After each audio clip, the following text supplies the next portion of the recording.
Did you know the more your baby develops his movement skills in his first year of life, the more he develops his talking and thinking skills? The more he's able to move around and touch things and interact with things, the more he has to say and the more he can think about. If you're looking for ways to help a baby develop his motor skills, that's the gross motor or big movements or the fine motor hand movements, you're in the right place. I'm not going to go over any particular brands and there's no affiliate links here. I'm just going to go over general ideas and opinions that I formed as an early intervention occupational therapist. We're going to start by going over typical milestones that you can expect in your child's first year, and then go over store-bought and homemade options to help your kid develop those skills.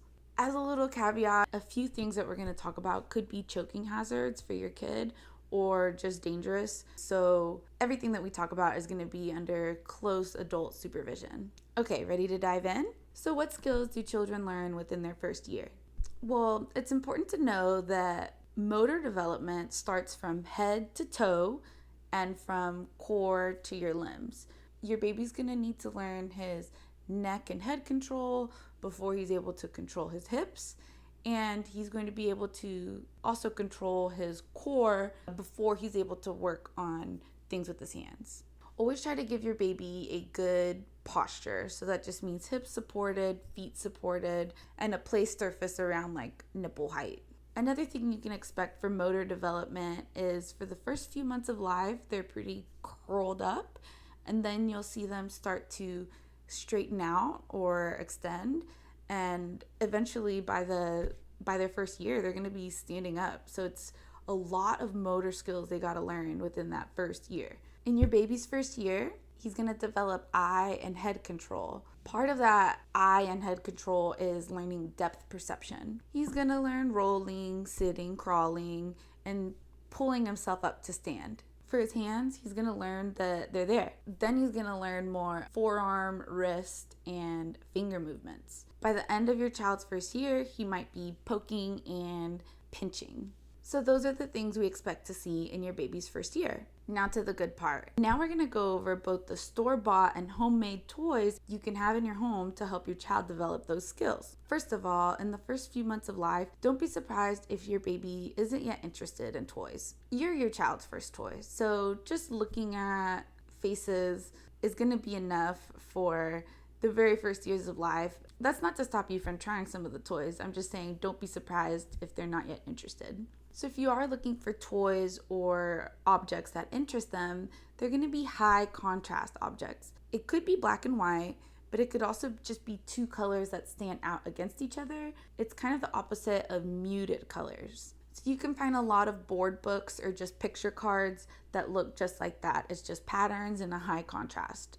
If you don't want to buy that, you can just have white computer paper and draw with a thick marker. Patterns, circles, faces, just really anything.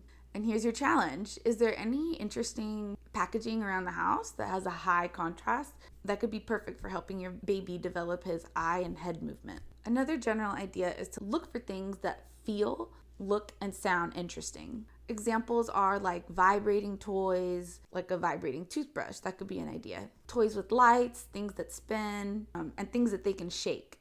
So they can shake or rattle. A common early intervention trick is putting like popcorn seeds or rocks or literally anything in a plastic water bottle and squeezing out the air a little bit so it can give them a good handle, and taping or gluing it shut. And this is the one where you definitely want to supervise them with, but they can work on holding something and shaking it with just things that you have. They'll have so much fun with that crinkly sound and then the shaking. Balls of all shapes and sizes are going to help your baby's gross and fine motor skills. They're going to practice moving to go get them. They're going to practice flinging. They're going to practice tracking. They're going to practice pushing a ball. They can practice putting it in their mouth. Balls of all shapes and sizes are a good first toy. For the really little ones, any sort of little plastic ring is going to be good for them. When they're a little older, like 6 months, you can start putting that plastic ring on their foot, and they can start building their body awareness and abs by taking things off of their foot.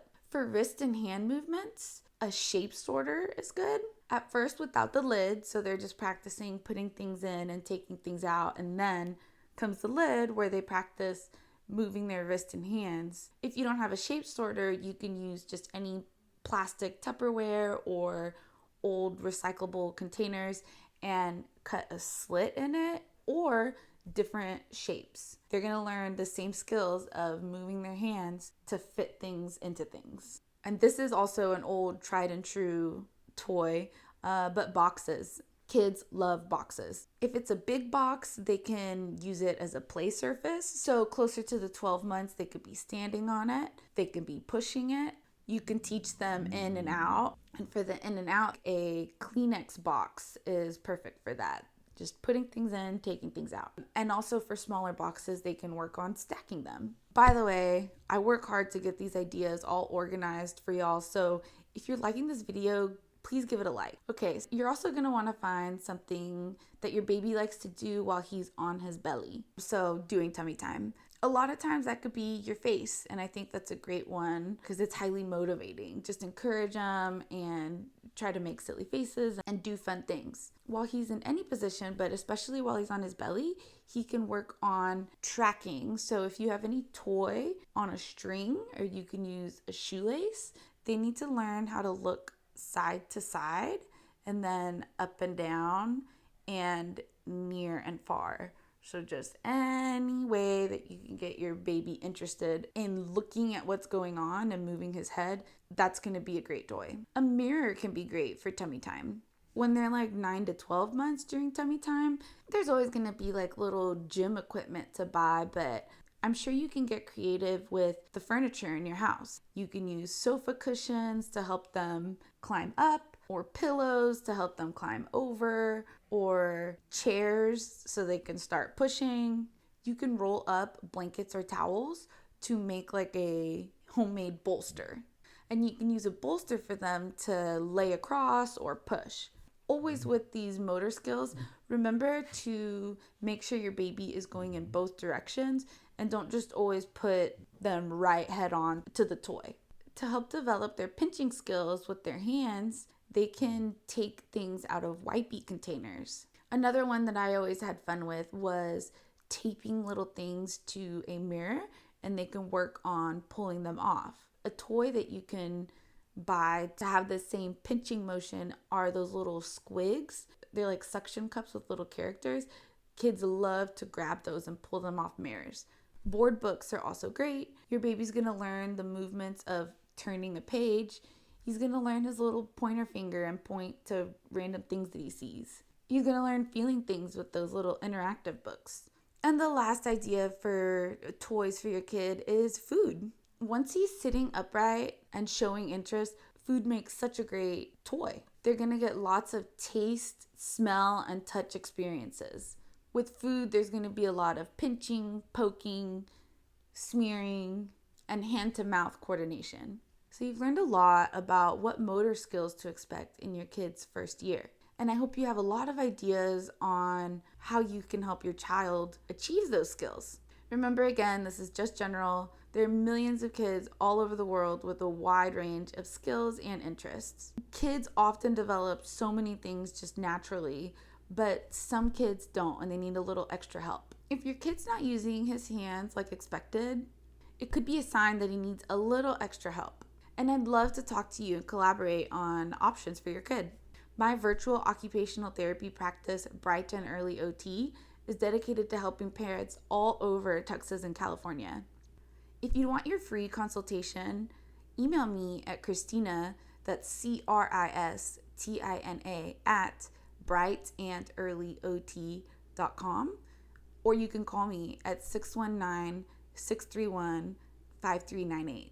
Now I challenge you to take a look around your house and see if you have any creative ideas. If you do, leave me a comment.